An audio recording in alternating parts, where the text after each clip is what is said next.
Hello, how are you doing today? I'm Dara. I'm back again with another video. Today I'll be showing you something really cool. I'm on Windows 11 right now, the insider preview, the first Windows Insider dev preview of Windows 11, and I want to show you how to activate Windows Subsystem for Linux so that you can get using Linux on your Windows operating system. Isn't that cool? Linux on Windows. So Windows wants to be the one place where you get all stuff done. It is actually the one place where I get all stuff done. Be it Linux, be it doing my code, doing my daily work. I just can't do without Windows. So I decided to install Windows 11 on my computer, and then I will show you how I activate the Windows Subsystem for Linux right about now. So here on my screen, all I do is launch Windows Terminal. And then I use the PowerShell core version, and then I type in WSL -- install. Because I'm a Windows Insider, this gives me the opportunity to activate the Windows Subsystem for Linux feature on my computer, and then it also downloads Ubuntu, that is Ubuntu 20.04 on my computer. It takes a couple of moments to do that, and then it will activate all those features once I restart my computer. So it's almost done right about now. And then if you tell me it's completed once that bar is done, and then it's done downloading, what I need to do next is restart my computer, and then I will have my Ubuntu just working. Ubuntu 20.04 right there. Few commands and I'm good to go. Right, so my system has restarted now, and then it's going ahead to install Ubuntu, finishing the installation process anyways. So this takes a couple of moments depending on the kind of computer you're running and the kind of internet connection you have. But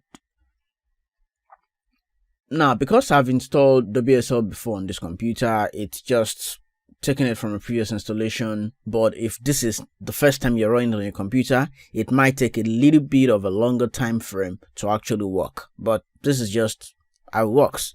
So I upgraded from Windows 10 to Windows 11. The WSL was installed. I disabled it just to be able to show you this demo. And that is how pretty much it goes through all that process. So in a couple of moments, it will be done installing. And then it will ask me to put in my username and password and all that kind of interesting stuff. So that's it right there. It's done installing. So Ubuntu 20.04 is actually ready to use on Windows. Right. So next, I need to start putting in all the credentials that I need to work with. Now, to give me that prompt, which I'll bring now over to my screen, and then it will just do some pre-house cleaning, and then start asking me to put in my Unix username, which I'll put in, that's Dara, and then I would put in my password, which is my password. I can tell you that. And then pretty much I'm ready to go running Linux on my computer. That's it. I'm logged in right now. The next thing I can actually do to show you that this works is to launch my Windows Terminal. And then there's a new tab where I can see Ubuntu running. So I pretty much like using Windows Terminal to do things like this, so I can run pretty much all the sudo commands. So I'm on Windows, but I'm running Linux commands. That's how cool it is to actually do this in easy, nice steps. Then it just does all this nice stuff for itself. So just show me that this is cool.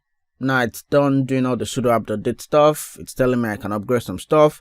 Next, I will show you how to actually run the Ubuntu from the Windows start menu. So I'll click on the Windows start menu, and then I'll search for Ubuntu. It's actually part of my recently added apps, so I can start it right over there, run it as admin, but I'll just start it up normally, and then that's it right there. I can do normal things I do with Ubuntu. I can decide to install stuff. For example, I'll install VS Code, I'll install all the needed Linux stuff, Docker, and all the nice things I need to run with Linux, because I actually like using Linux, but I don't have to leave Windows to do that anymore. Thank you. I think that's about it in the video that I wanted to show you on how to install and activate Windows Subsystem for Linux so you can run Linux as an operating system on your Windows computer. Thanks for watching. I'll see you again in another video. Goodbye.